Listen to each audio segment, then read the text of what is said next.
hinugasan ko agad yung buhok ko. Pero sobrang lamig ng tubig. Grabe, pero wala akong choice.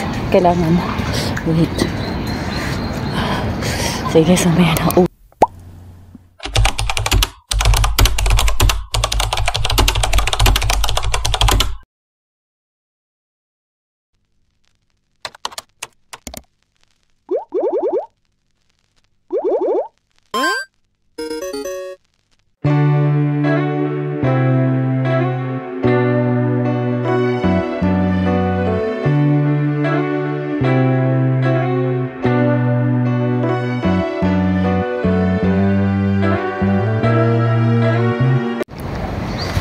So hello guys, samahan niyo ako mag-swimming, pero magbabasa muna ako ng libro. So ang ganda ng mga ano dito, wala pa masyadong tao.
Hello guys, lumipat ako ngayon dito sa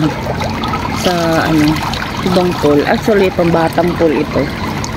Pero pag nilalamig na ako doon sa pang-adults na pool, lumilipat ako dito kasi napaka-warm ng tubig dito. Uuwi na ako. Sarap.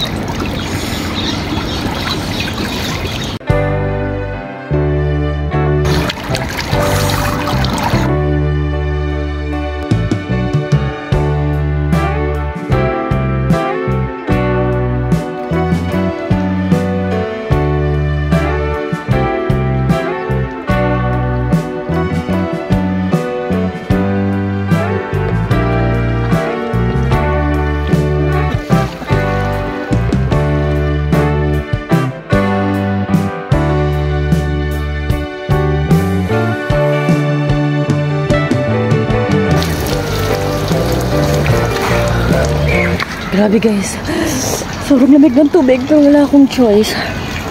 Kasi ayoko yung katapos kong maligo sa pool, kasi pag hindi ko siya shower agad o hinugasan yung buhok ko, kakaroon siya ng dandruff na dumidikit sa anit ko.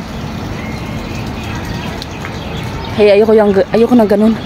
Kaya hinugasan ko agad yung buhok ko after ko mag-swimming sa pool, kasi siguro dahil baka sa chemical na nasa pool. Ganun. Kaya hinugasan ko agad yung buhok ko. Pero sobrang lamig ng tubig. Grabe, pero wala akong choice. Kailangan.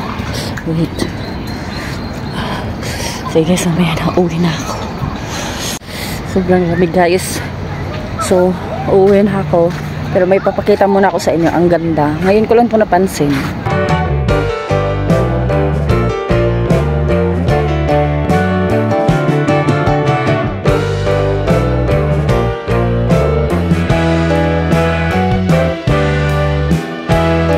Nilagyan na pala nila ng mga pailaw yung building. So, sa building na to, dito sa Alarum Island ako nakatira.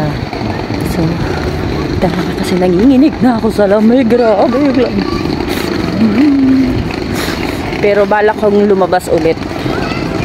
Pero pag-iisipan ko pa, pag uwi ko ng bahay, balak kong mag-jogging. Babaliktad. Naligo muna bago mag-jogging. So, pag-iisipan ko pagdating ko ng bahay.